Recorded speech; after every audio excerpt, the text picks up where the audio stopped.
नमस्कार, मैं हूं आपके साथ अनुष्का और आप देख रहे हैं MTV 24x7 न्यूज। रीवा जिले में स्थित अल्ट्राटेक सीमेंट प्लांट स्थापित है। अल्ट्राटेक प्लांट के मैनेजमेंट के तानाशाही रवैये से नाराज आसपास लगे गांव के किसानों मजदूरों के शोषण के खिलाफ आसपास के ग्रामीणों के जनप्रतिनिधियों में भारी आक्रोश देखने को मिल रहा है। प्रमुख रूप से समस्या प्रदूषण, बेरोजगारी और पानी का संकट है। गहरी माइंस के कारण अल्ट्राटेक द्वारा पानी का भीषण संकट पैदा हो गया है। आसपास के गांव प्रदूषण रोकने के लिए वृक्षारोपण न करना और जब रोजगार देने का नंबर आता है तो एक मजदूर भी भर्ती करना हो तो मेन गेट बोर्ड में लेटर चुस्पा कर दिया जाता है कि 100 किलोमीटर दूर का कर्मचारी चाहिए। माइंस का पानी जो स्टोर होता है करियारी नदी में बहा दिया जाता है, जबकि इसके पहले अल्ट्राटेक के खिलाफ पानी को लेकर ग्रामीणों द्वारा आंदोलन किया गया था तो अल्ट्राटेक का मैनेजमेंट प्रशासन के सामने वादा किया था कि माइंस का पानी नाले में फेंकना बंद कर देंगे और आसपास के तालाबों में मोटर पाइप द्वारा तालाब भरवाया जाएगा, जिससे पानी की समस्या समाप्त हो जाएगी। लेकिन वादा झूठा निकला। क्षेत्र के जनप्रतिनिधियों ने मैनेजमेंट से मिलकर उसका वादा याद दिलाया तो इस बात से नाराज होकर क्षेत्रीय प्रतिनिधियों ने एक बड़े आंदोलन की चेतावनी दी। इसी को लेकर ग्राम पंचायत मध्यपुर में बैठक हुई, जिसमें प्रमुख रूप से पूर्व जनपद अध्यक्ष लालमन पांडे, पूर्व बीएसपी प्रत्याशी लेखन सिंह, विधायक प्रतिनिधि अनिल त्रिपाठी, जनपद उपाध्यक्ष सुनीता विजेंद्र द्विवेदी, पूर्व जिला पंचायत सदस्य अशोक सिंह बैजनाथ, सरपंच संतोष मिश्रा, बेला सरपंच प्रतिनिधि मानेन सिंह, भोलगढ़ सरपंच लक्ष्मीकांत चतुर्वेदी, छिजवार सरपंच ज्ञानेन सिंह गुड्डू, मधेपुर सरपंच प्रतिनिधि प्रेमलाल कोल, एक पूर्व सरपंच भागवत शुक्ला, पूर्व सरपंच राम कुमार सिंह आदि लोग मौजूद रहे। MTV न्यूज से मानस मिश्रा की खास रिपोर्ट। तमाम महत्वपूर्ण खबरों के लिए देखते रहिए MTV 24x7 न्यूज।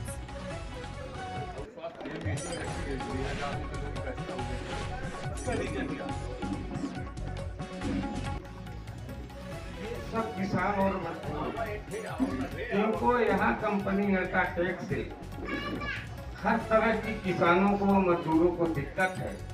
जो अल्ट्राटेक के खिलाफ अल्ट्राटेक यहाँ जो भी काम है, जो सार्वजनिक काम है, उसके द्वारा यहाँ जो समस्याएं हैं जिनका उनको करना चाहिए, जो उनको एक्ट में, जो उनके लाइसेंस में, आज तक अल्ट्राटेक ने यहाँ सिर्फ दबाव की राजनीति करने का जो काम किया तो यहाँ किसान और मजदूर लोग थक गए। यहाँ कोई साधन नहीं बचा उनके जीविका के लिए।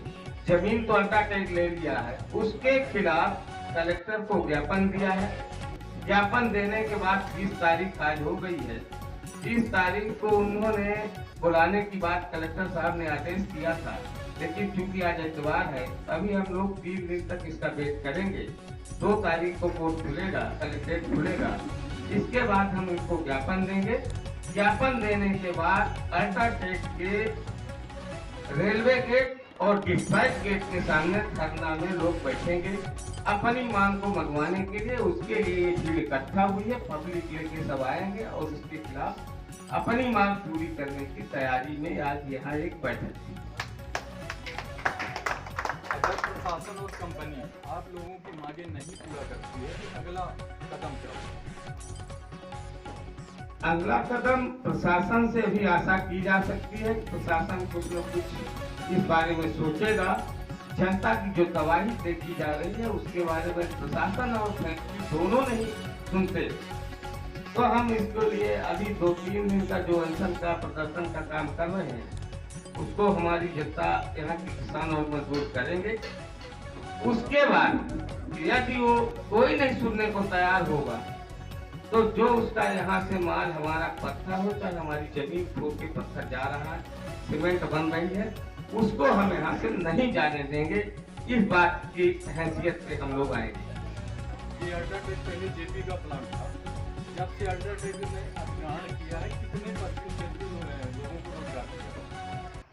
जेपी के प्लांट, जब तक जेपी का प्लांट था तो यहाँ लोगों को समस्याएं नहीं थी।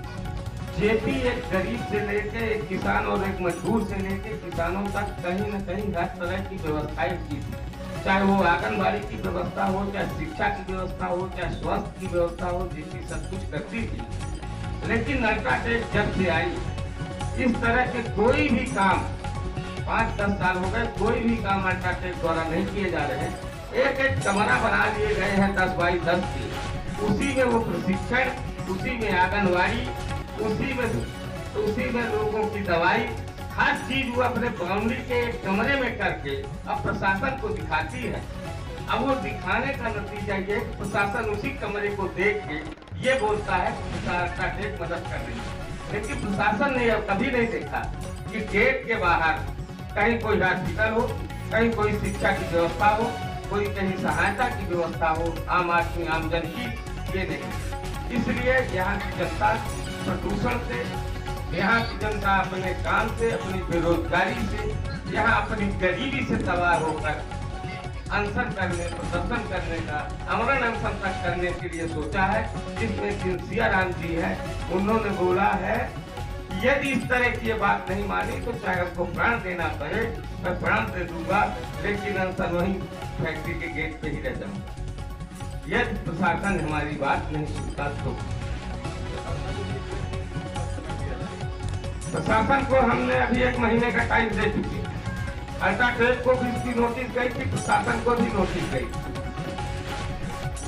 दोनों को नोटिस जा चुकी और उसकी नोटिस की हमारे पास पहुंची है। 3 दिन का कारण हमें 30 तारीख तक के लिए डेट दिया था, लेकिन कलेक्टर की भी पहुंची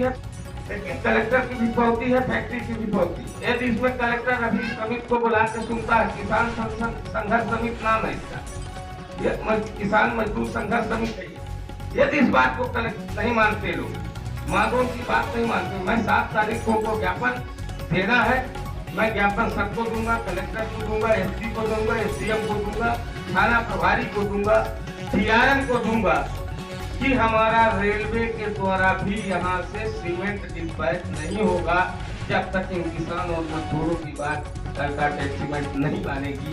तब तक के लिए हम लोग सब बात है उस काम को करके बताएंगे।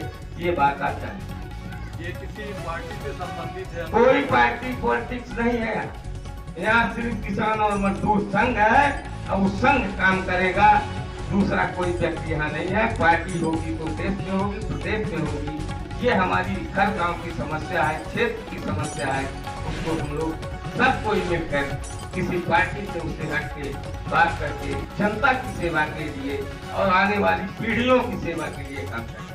जनप्रतिनिधियों का समर्थन कितना मिल रहा है? 100%।